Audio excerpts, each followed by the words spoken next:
folks. Welcome to Live from Coco's Cabinet. This is Corey, and it is wonderful to see you all here. Hey, there we are. Welcome to my YouTube live audience as well. It's great to see everybody out there. And welcome to my Blast Radio listeners. You are listening to Live from Coco's Cabinet, the weekly show where I, Coco, talk to you a little bit about movie news, VHS, all sorts of weirdo stuff here in my cabinet, surrounded here in this room by all the wonderful things that I love. So we are going to get started with our show with our first segment with some news. Breaking news from around the web. That's right. It is time for some breaking news from around the web. And this week, we are going to be talking, we're going to kick things off by talking about some exciting trailers that were released this week. Notably, what I'm going to be starting off with, the Evil Dead Rise trailer, which for me is a very highly anticipated title. I am looking forward to the release of this movie for sure. And a lot of people seem to share in that opinion. It was met with a lot of excitement on Twitter. It's definitely the horror crowd was pleased that a Red Band trailer was released. So us gorehounds got some pretty brutal imagery in this trailer.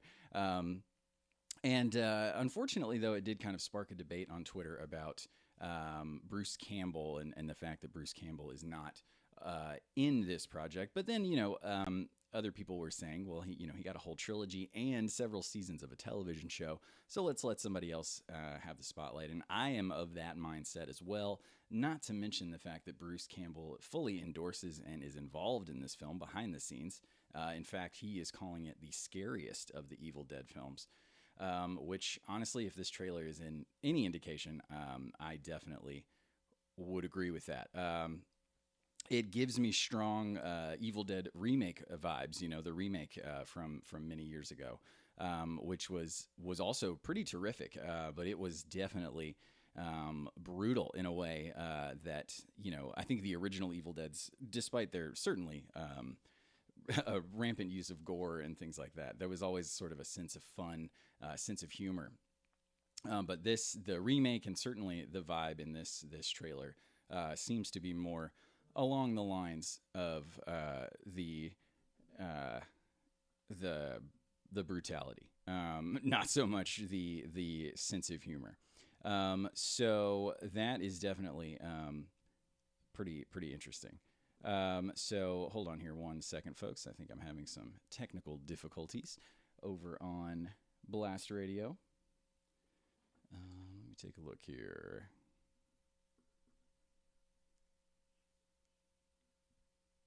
All right, let's see if that is fixing things. All right, so I believe that may have taken care of it. If not, I have my producer in the background who is helping me out.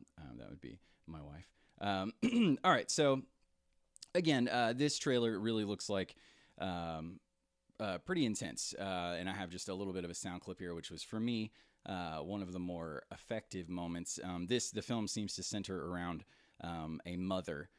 Mother, the word is being used a lot in the marketing, and then that is heavily emphasized in the trailer as well. That this is a mom who kind of suffers the deadite possession first, and this little snippet of dialogue kind of stuck with me, and I think it really encapsulates the brutal nature of what seems to be coming from Evil Dead Rise.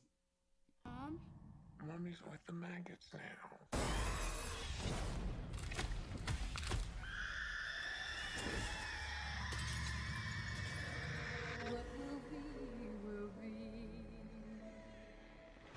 All right, so just mommy's with the maggots now. That really gosh, and it's it's a little girl, and it just the effect they have on her voice, I think is very effective, and I'm really looking forward to this one. Strong excitement levels for Evil Dead Rise, and then sort of in the opposite direction in terms of tone, we also saw the release of the trailer for Renfield, the new Universal horror comedy which I actually didn't know until the trailer was released that it was going to be comedic in tone. But that turns out to be kind of a godsend here because I thought this trailer made this movie look like a blast. I think the most important element that really, contributes to that is that Nicolas Cage, the legend himself, is playing Dracula. And he appears to be having an absolute blast, performing for the top row or the back row or whatever that old saying is, really digging into the camp as we know that Nick Cage can. Despite that, though, we also see lots of... we have Nicholas Hoult, who also stars, who I actually just watched this afternoon in The Menu, which was really terrific. Very black comedy for sure, but quite good. Very, very funny, very dark. Some really great horror stuff there. Nicholas Hoult in the lead there. He's also great on The Great Hulu show. We also have Awkwafina, who is always a delight in anything that we see her in. So it looks like a lot of fun, and we're going to get Nick Cage as Dracula, and I don't know, what else can you ask for? Let's eat. All right, and staying within the realm of horror, this week, Megan was released, and it opened to very positive reviews. And I was very pleased to see this. I'm a big fan of killer doll movies. I love Chucky and Puppet Master and all those things. And it's been a while since we've had a really effective one outside of the Chucky TV series, which I do think is pretty excellent. This trailer that came out several months ago looked really fun, really promising, and it appears, based on these early reviews, that it is a campy delight. It is very fun and over the top and memorable and does a lot of great stuff with its premise. And I, for one, am very excited. I have been pretty excited about all of the promotional materials so far. I think they've done a great job of using the inherent creepiness of a doll or of a robotic little girl. Megan. Have I done something to upset you, Gemma? I know you think you're maximizing your objective function. Oh, really? So I'm really looking forward to seeing this one. The other interesting thing, though, that's sort of culminated from this, or been a result of this movie doing well, is there's started a debate on Twitter about the validity of PG-13 horror. Megan being rated PG-13, obviously, which is what sparked the debate. And I have always been of the mind that if you need to be, if you're relying on your R rating for your extreme nature of your film, then you're probably not going to be making that great of a movie. I think that PG-13 horror is great, and there have been many wonderful, wonderful examples. Drag Me to Hell, Sam Raimi, of course. Of course, it would have been great to have prepared a list, but check out Twitter if you want to see a longer list there. But PG-13 doesn't necessarily mean that you can't have effective horror. The reliance on gore and all this, as much as I love those things, that wonderful gore does not a wonderful movie make. You still have to have all the other elements there. So I don't think that just because it's rated PG-13 that this somehow negates its ability to be a great horror film. And obviously, it's getting great reviews, so I really do feel like it's sort of a moot point. But it did restart that conversation, which is a fairly regular conversation in the horror community, because horror, of course, is known for its extremity and its very R-rated nature. But again, I don't think that is necessarily a qualifier for quality. And if it is, then, it shouldn't be. The Ring, a great example of a PG-13 horror movie. One of the scariest horror movies that you can watch, I think, or certainly one of the most effective, and did not rely on violence to get those scares. Just atmosphere and, well-directed scenes, well-acted scenes. It can absolutely be done within the realm of a PG-13 rating. So we're going to move on. Also, a little scary news here. Actor Jeremy Renner is currently in recovery after what sounds like a pretty horrific snowplow accident. Jeremy Renner, living out in the wilderness and dealing with snow so often that he owns his own snowplow, had apparently stopped the snowplow in order to help another car that was stranded, and his own snowplow slipped back and ran him over, and he had to be life flighted. There was a delay because of the severity of the snow on the roads, and he was in critical condition, and it was sort of scary for a little bit there because there wasn't that much news about exactly what was going on. And then we received the update that he is all right. He's recovering. He's out of surgery. Released a statement, a really sweet video with his sister and his mom in the hospital. But just a kind of a scary and sort of a freak accident. And just sort of a reminder of, that these people they're people, right? It's kind of scary. But, watch out for your snowplows out there. If my listeners if I have any snowplowers out there, be careful with those. They seem to be very dangerous vehicles. Well, what's not a dangerous vehicle is the star vehicle of Avatar. That was a really bad transition, but hey, we gave it a shot. So this is what's becoming a weekly giant blue people update for Avatar 2 because it did reach $1.5 billion, that's billion with a B, $1 billion in worldwide box office earnings, which made it the highest grossing film of 2022, just edging out Top Gun Maverick, which earned $1.4 billion, which also kind of boggles the mind. And it is on its way to earning $2 billion, which is something that only 5 other movies have ever done. 2 of Cameron's movies are part of that club. The other being Star Wars The Force Awakens, Avengers Infinity War, Avengers Endgame, and then Spider-Man, actually. Spider-Man No Way Home. So, and I'm just going to leave you with this. According to an interview with Cameron, the film needs to earn $2 billion in order for it to be considered a financial success, which boggles my mind in such a way that I don't feel that I can any longer meaningfully engage with this story.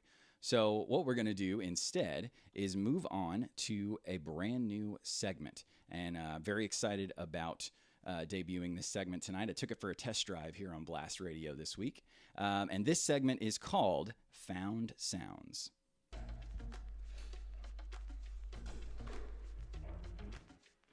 Found Sounds.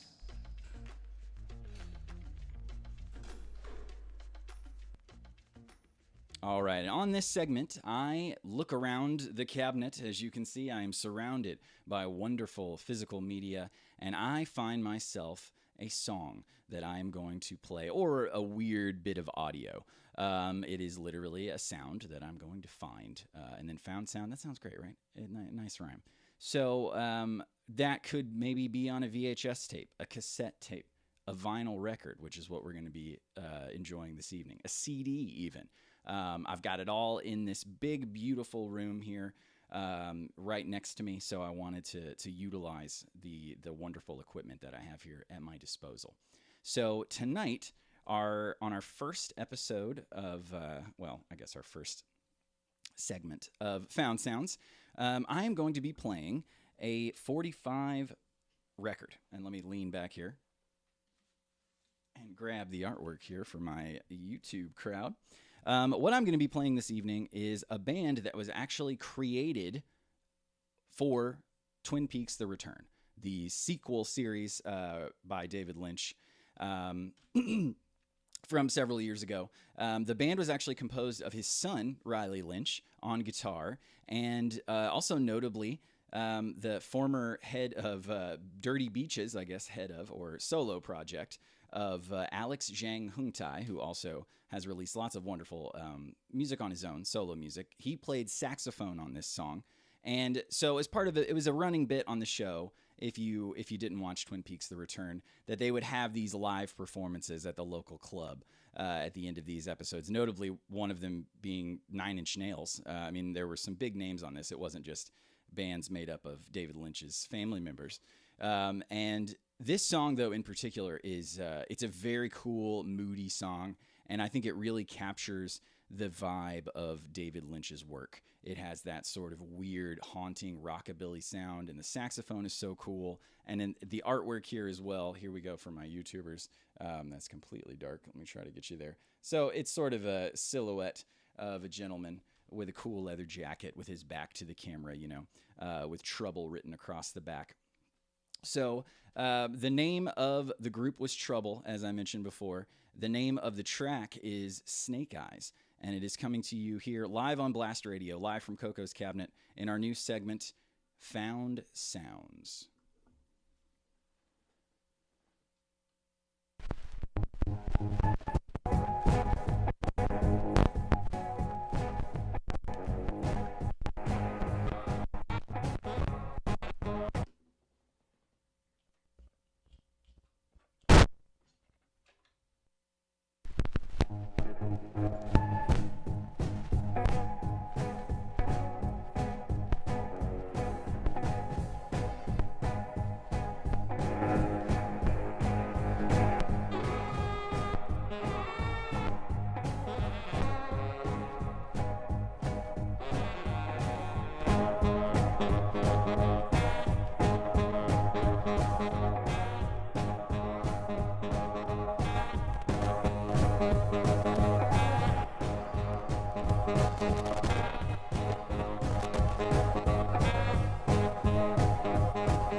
In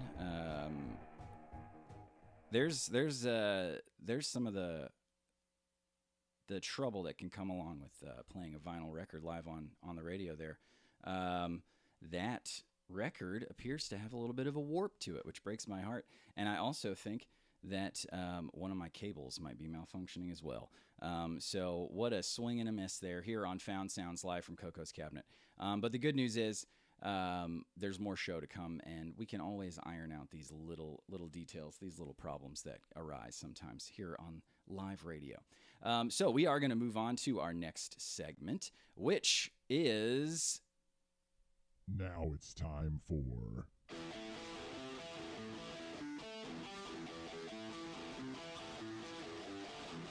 Tales from the Shelf.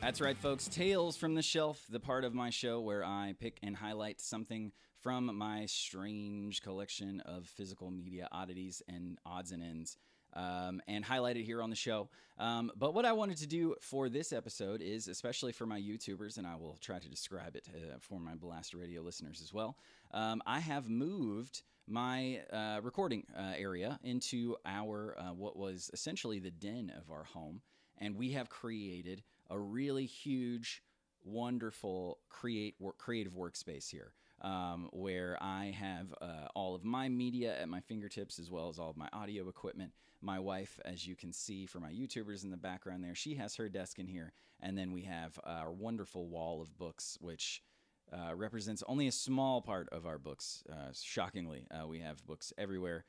My wife, a collector like me, collector of the written word, and we both have a really wonderful space to work now, where I can film the show, and she and I can record our weekly radio show promptly as well.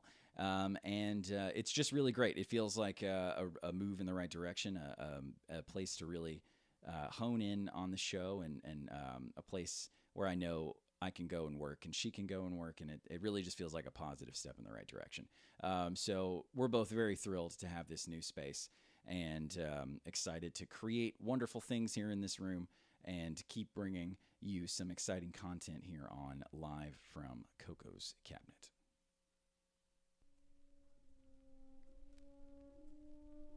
And now, for the thrilling conclusion of a Christmas radio romance here on Amore on the airwaves.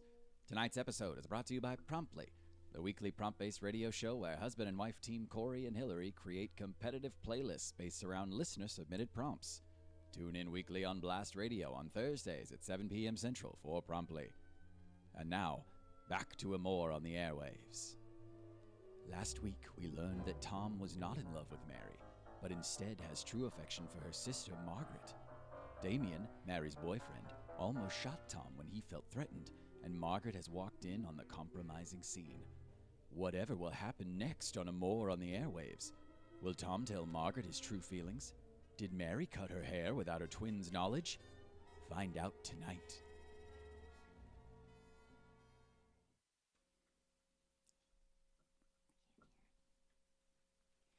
Why, Margaret, hello. How funny to see you here. We were just, well...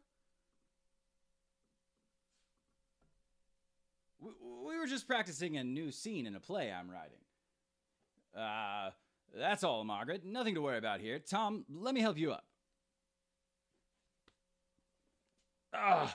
Thanks. Good scene, good scene. What about the gun? Gun? What gun? A prop, that's all. Just a prop for the play, you see. Now, Tom was just telling us that he needed to tell you something, Margaret. He did? Margaret, these last few weeks have been really special to me, and I really like you. I want to know if you might do me the honor of letting me take you to dinner. Why, Tom, oh yes, of course, Tom. Yes. Oh, what a happy Christmas it's turned out to be. My sister and best friend are in love.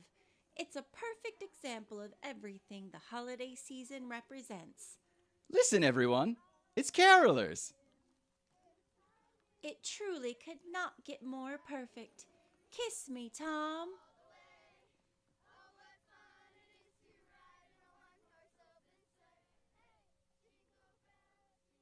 And that, dear listeners, is the end of a Christmas radio romance here on Coco's Cabinet of Curiosities.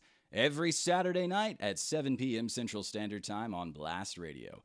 Be sure to tune in next week for an all-new adventure here on Amore on the Airwaves.